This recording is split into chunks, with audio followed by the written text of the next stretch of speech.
Hello everyone, my name is Kita, and today we're going to be talking about a very important topic. That is why most women, most ladies in Nigeria are going to end up very poor or like average. Now, I'm going to be dividing this topic into two parts, and that will be the problems and the solution. First, we need to discuss why these things are happening, why women are going to actually end up. And for that, I've also divided it into three parts, which is the systems. That is the systems that foster poverty in women and children in Nigeria. Then we have two, the subliminal messages. Those are the messages women get. Let's say subliminally, messages that they are not aware of. It's just subconscious messages women get. And for the last one, we're going to talk about spending habits, how women actually spend their money that is different from men, and why these spending habits affect how much they're able to accumulate over the years. So if you really want to enjoy this video, I'll suggest you grab a drink, get your popcorn, and let's get this started. All right. So the first part we're going to be talking about is systems. Yes, so we're talking about religion first. Yes, and I'm going to offend some people today, but I don't care. We have to talk about these things. Now, religion and patriarchy. Patriarchy system is this kind of system we run in Nigeria, whereby the husband is the head of the family and the wife is the carer. The wife is the nurturer and all of that. So, but the issue right now is that patriarchy is no longer suitable for the world we live in. I know most people say, yeah, continue with our cultures, with our traditions, with all of that, but it doesn't work anymore. Why, you ask?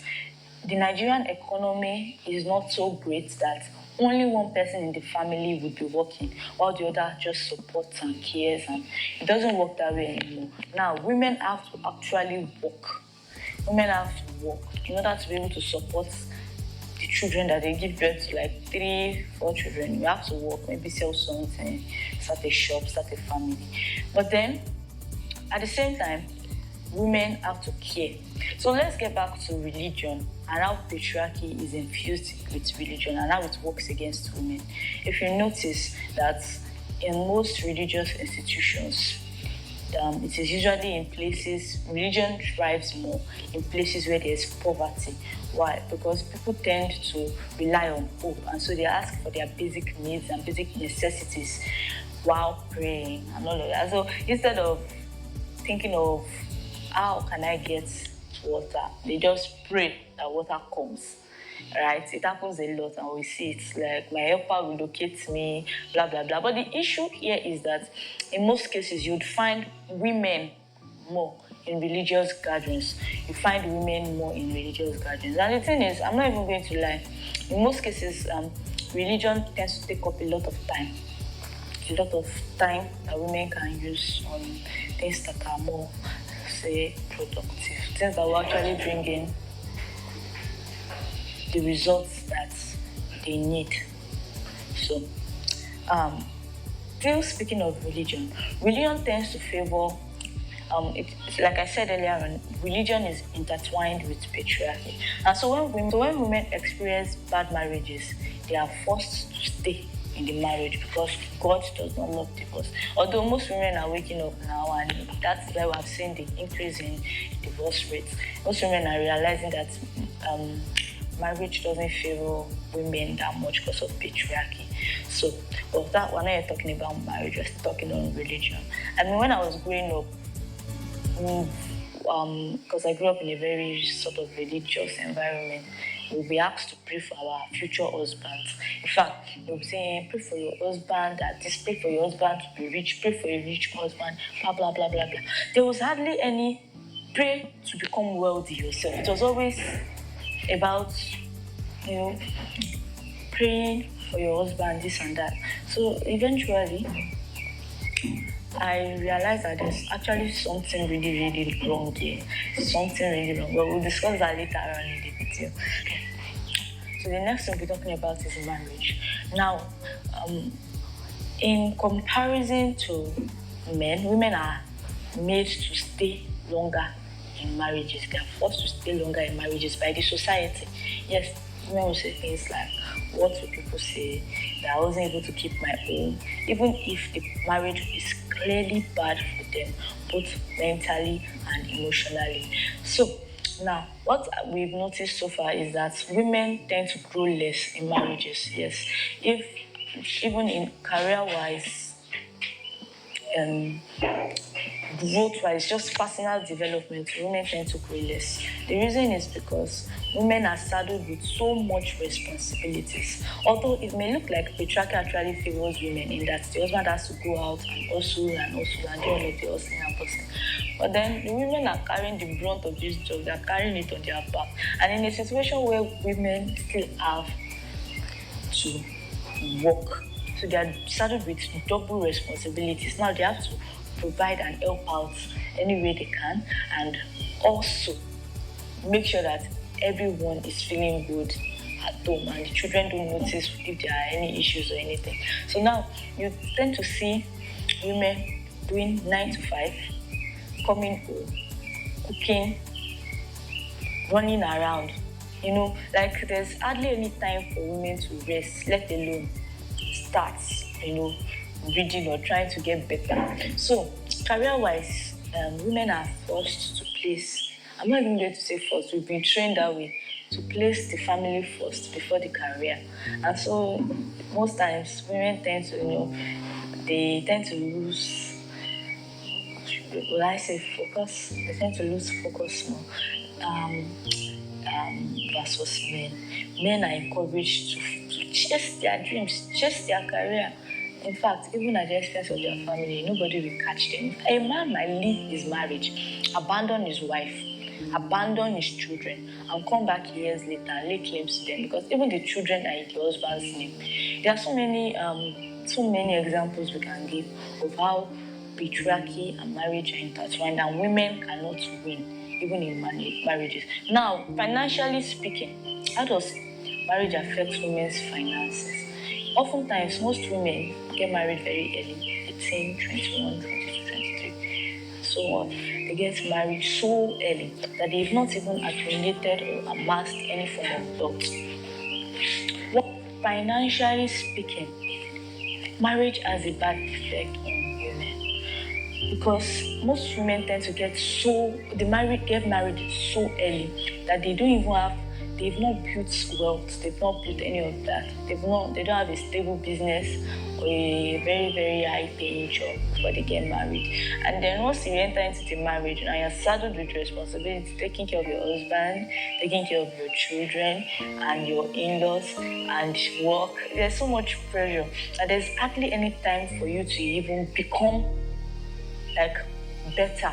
Talk less of taking your career to the next level. I know some women are able to time manage, rough everything, we feel do am. But then in most cases, women end up burnt out, stressed, and in fact hypertensive a lot of times because there's so much going on their pockets now. If you don't have time to self-improve, to become better, there's a lower chance of you actually making more money. And in the case where you get married too early and get all these responsibilities saddled on you very early, you become so financially dependent on your husband, especially if he's the only breadwinner in the family. So even if he maltreats or maybe there's violence or whatever, you can't get out because where would you go? Going back home, you've been laughed at, made fun of, and staying there would ultimately be, even if it is financially damaging. Also, in some cases where the wife has a lot of money, because of the structure of patriarchy, the wife has to sometimes give all of the control to the husband. Yes, we've seen this happen. If you don't watch Yoruba movies, I don't know, but we've seen this happen a lot of times. And the husband ends up marrying another wife or, squandering the money and spending it anyhow. That's some of the things we'll still discuss later on in this video. But first, we're talking about the systems that support women becoming poorer. Now, imagine a scenario where the woman is earning 100,000, but spending all of that 100,000 on our family because yeah, children are the fruit of the womb. I'm not anti-children. Please, somebody give birth to me. But I'm saying all of this because all of this end up keeping the woman poor. Now, patriarchy supports men getting married to more than one wife. And when that happens, the man actually has more responsibilities. Now, that will become every child to the mother.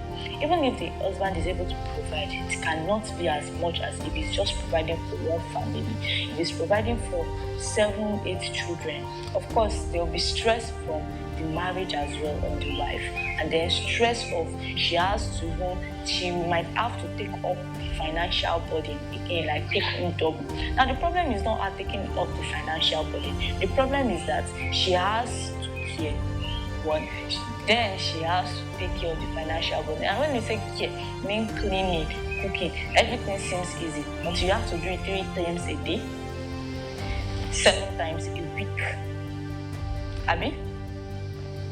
Which 7 times a week am I talking about? You have to do it 3 times a day, 21 times a week, and they must eat, they must be satisfied. You go to the market, get the supplies, do all of these things. At first, when you look at it, it looks really easy. But when you consider the fact that you just do all of these things and you don't get paid for it, then you understand that this is stress on its own. Even if you don't feel like you still have to do it. That is care. Yeah, they don't get paid to care. And so when a woman is a full-time housewife, that's when when you may be doing all of the work and people cannot even notice it. There are so many ways it really affects the psychology of women. Men go out, socialize, make so many friends, talk about business, blah blah blah. But a woman, if she's working 9 to 5, she knows she has to close fast, get through the traffic if there's any, get home, start cooking, start running around again, preparing for the next day, preparing everybody for the next day. In what time does she have to socialize? Now, the little time she has as extra time, she spends it again doing religious activities. If you look at the pattern, you realize that women cannot win. If you look at that pattern, you understand that women cannot, because no matter what they do, they are still stuck financially. Whether you're an housewife, you become financially independent, or you're working a 9 to 5, you end up working double, taking care of your child, blah blah blah. And if you are single, you will hear it. All the problems in the family, you probably have to shoulder it because they're like, well, it's not like you have an husband or something. We need this, we need that, we need this, we need that. And then they choke you with so much problems that you just realize that you have no savings, nor do you have investments. Now, if you ask most women that are married that, what investments do you have? There's a high chance that most of them will tell you they don't even have a plan for investment, or they don't even have a retirement plan. Yes, it's very, very common. It is very common in most women, especially in Nigeria, because they believe that their children that they've taken care of all their life is their investment. And what happens when these children end up not making it? Because this system in Nigeria is so crazy that you may not even make it, your children may not make it. So when you look at all of these things, you see that women are more or less setting themselves up to suffer, marrying early and all of that. So the next thing we're going to talk about is financial education. Most women don't have access to knowledge about their finances. In fact, they are not encouraged to learn about money. Now, growing up, women tend to be taught that they tend to teach women more about relationships than they are taught or given the motivation to make money. My mom taught me, she was always like, you will be, because at that time, I medicine with the chest. You say, yes, you build your own hospital. You do this, you do that. Well, that was me. In most cases, women are reminded that you are going to your husband's house very soon. Is this how you'll be doing in your husband's house? Is this how you'll be working with your children? Is this as women are in society, they are forced to focus more on relationships. So don't be surprised when you see women or ladies tend to post about post relationship memes, relationship status, relationship videos, while men post about money. In fact, you will notice that women tend to say, I will marry a rich man. Now they tend to say, I will become rich. It's very rare. Because one, we're not, I won't say we're not taught why we need to get rich ourselves. We're taught to marry rich. Which are two different things. We'll be talking about that later also in this video. And the last thing we'll be talking about is culture. And that culture is what I mentioned earlier, which is patriarchy. Our culture supports that women be, should I say, backsided, or I don't know how I'll put that, but women be taken care of, even if most times women end up on the losing end. It's men running away from their responsibilities or not taking care of their children and all of that. So in fact, when you look at Nigerian culture, the way there are so many rules for women, you realize that women cannot win because there's no space. If you notice, women have to get married very early, like because they tell us, that's what they tell us. Don't you know you're already fading? How will you be married? Don't you know you're supposed to get married very early? Like we have, in fact, that is what they pack into our heads. Go to school, get a job, get married. Like that's a fulfilled life. If you hardly here, go to school, get a job, then make a lot of money, invest your money. It's always about marriage, this relationship, that relationship. So women tend to get into relationship as early as 12. They have a boyfriend, even if your parents try to warn you again. But then you still do it anyway. It's not understanding how crazy this thing is. It's so intertwined that it's like they're setting you up to not be financially intelligent. It's so crazy. But all of these things I'm saying, these are just the systems that support women ending up in poverty. And although it's not really clear, the message I'm bringing out is not all that clear now. We'll be talking about the next part of the problem, which is the subliminal messages that women get.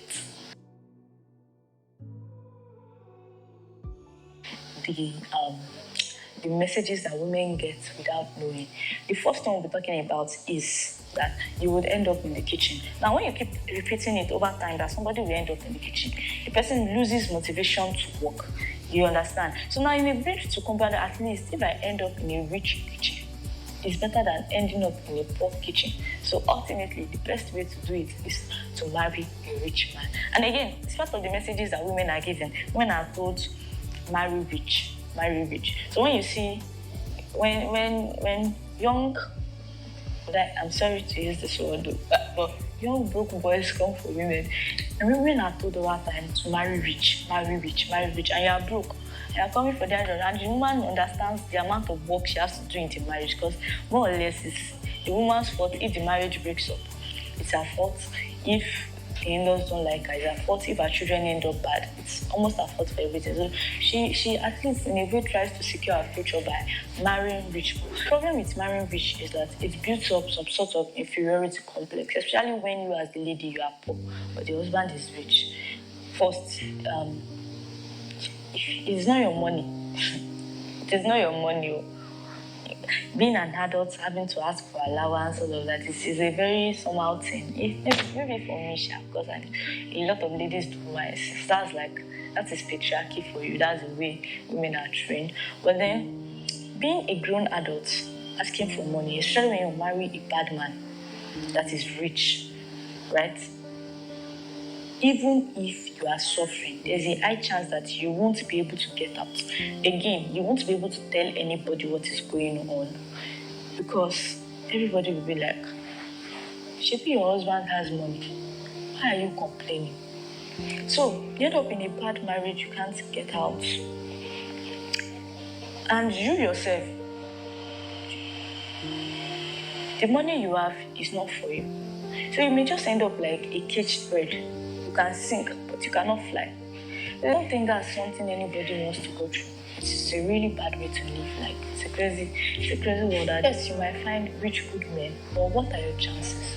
There's a higher chance that you end up marrying a man that is rich, but may not love you that much because he's like, She doesn't have anything. She's a gold digger. Blah blah blah.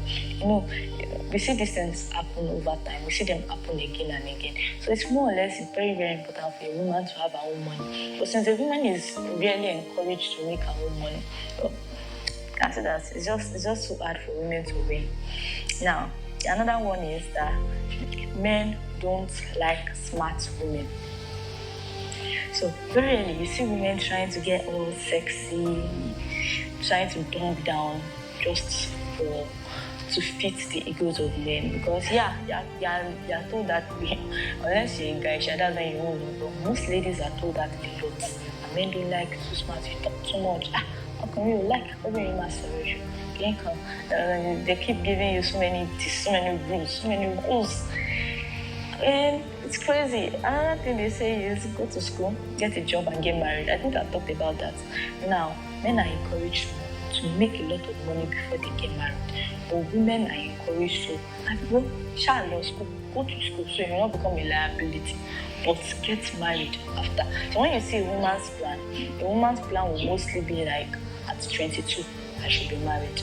Yes, but the problem is that within that age, like let's say 17 to 24, 25, that is the best time for you to build wealth before this responsibility starts creeping you. But if at that point in time you are encouraged more to get married and you get married poor, there's a lower chance that you will actually be able to push through even with the marriage to build a successful business. Now, another thing is that if you are too rich,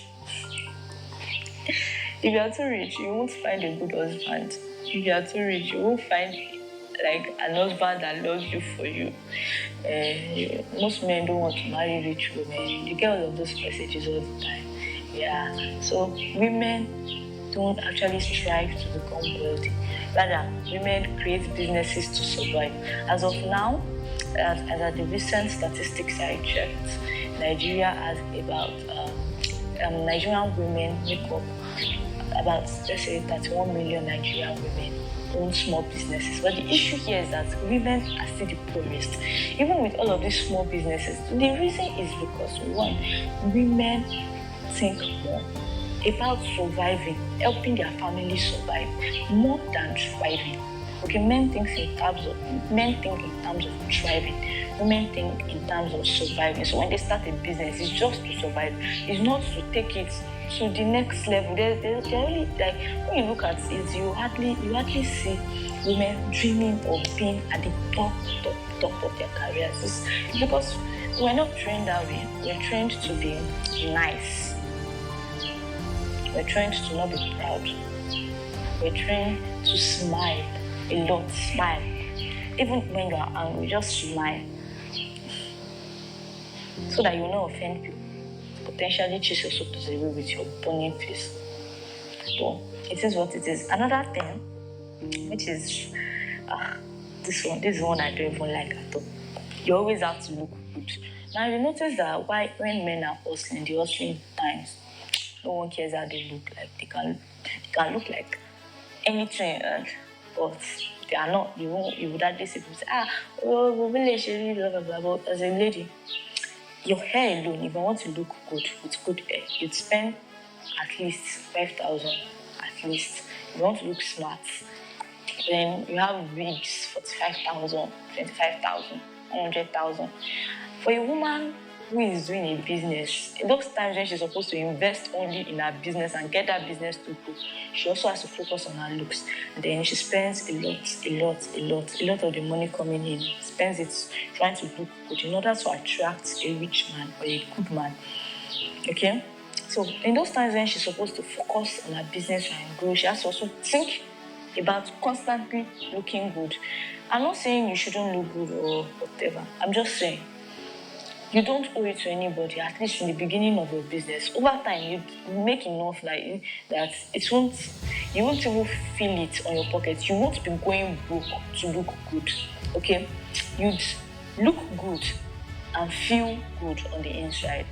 So,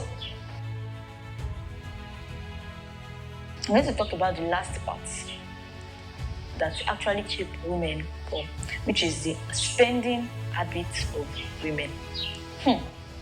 spending habits of women. Remember, I said women are trained to just survive, not to thrive. Now, if you look at the way women spend, according to research, women tend to buy things they want more than they buy things they actually need. Well, since I saw that, I've been like, I don't need it. But at the same time, if I can really afford it, I don't even mind. But let's talk about these spending habits. The first one is guilt. Guilt. Even if a woman cannot afford something, if she sees that her children need it, she'll gladly like go broke for her children. Like that's how women are trained.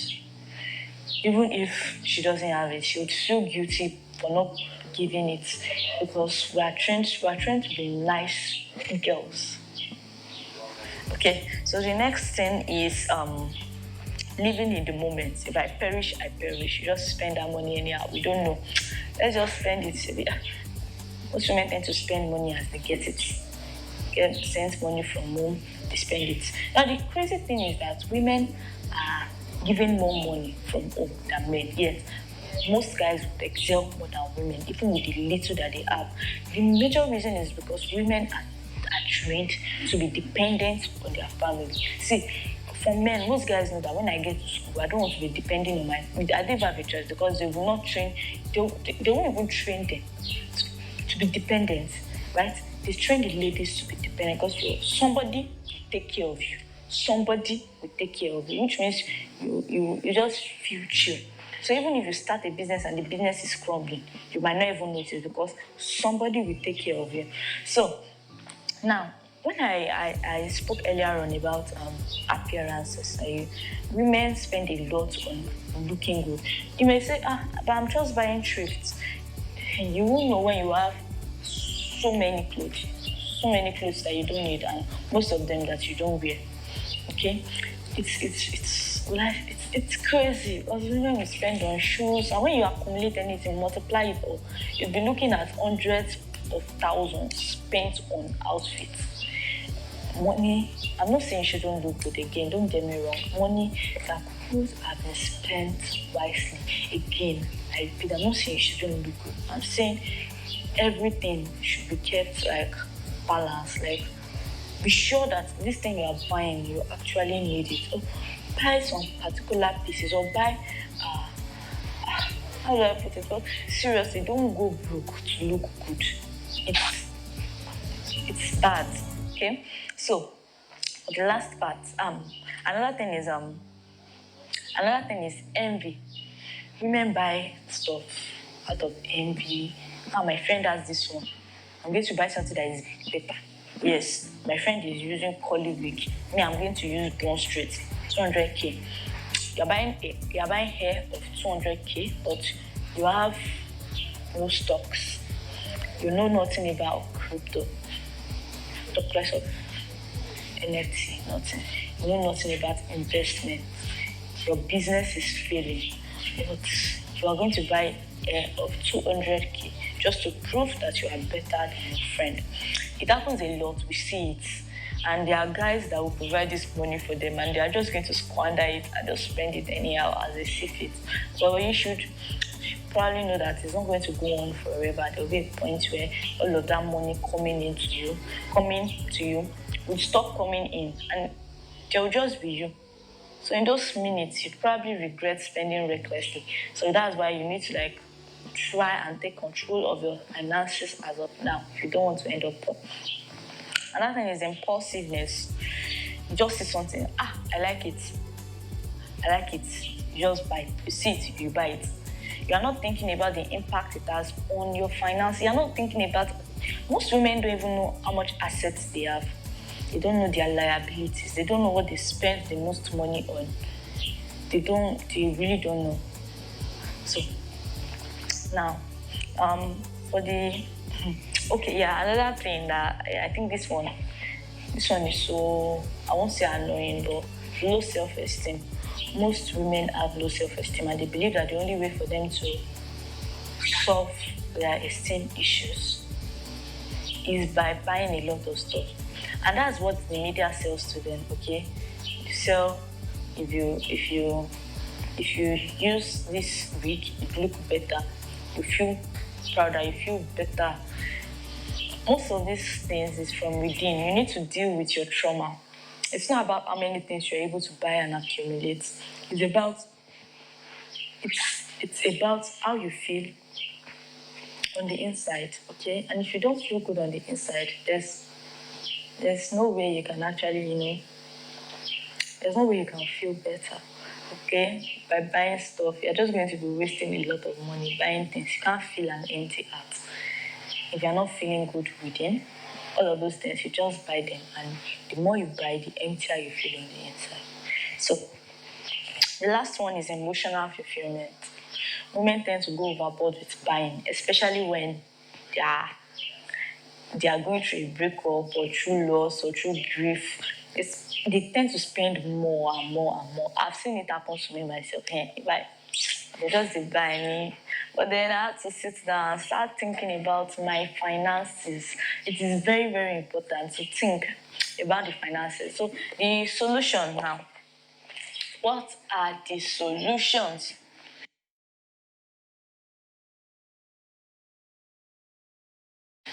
What can women do? Now, women have to surround themselves, or ladies have to surround themselves more with people who are speaking about money. Money is a topic women should want to get into, should want to discuss money, learn how to make it, learn how to invest it. Don't leave it for the guys. Crypto is not just for guys. Tech is not just for guys. Forex is not just for guys. Women can do these things too. You as a lady, try your best to learn about it. This is the future. Crypto is the future, okay? All of these things, we need to learn them, not just start small businesses. Learn how to turn a small business into a big business. Learn how to scale a business. All of these things are very important. Learn how to save, but not just save. Learn how to invest your money by yourself. Okay, understand the market, understand the money, understand a lot of things. You need to put in a lot of energy, not just into looking good, but knowing about money. There are a lot of women who are doing wonderful in different spaces, but you yourself, we need a lot of women in tech, in crypto. We need a lot of women doing these things, making things happen. So that's all I have for today. If you really enjoyed this video and you can relate to some of the things I mentioned, then you should totally leave a comment. I'm going to reply. And like this video, also subscribe to this channel. Yeah, because I talk a lot of I say a lot of things about money, which I definitely love money. And if you're wondering why I'm wearing this feminist shirt, I'm wearing it because we need gender equality. Yeah. And there's no getting gender equality. For a better economy, yes, we need gender equality. And there's no getting gender equality without women being financially independent. So if you're a lady, you're young, you're watching me, you're listening to all of these things I'm saying, don't just listen. Do something. Go to YouTube today. Type what is crypto. Type what are stocks. What is Forex. Try your best to learn about money. Okay? Try your best to be independent of your parents very early. That way you can make your own decisions and your own decisions can be yours. That's all for today, and I'll see you in the next video. Bye.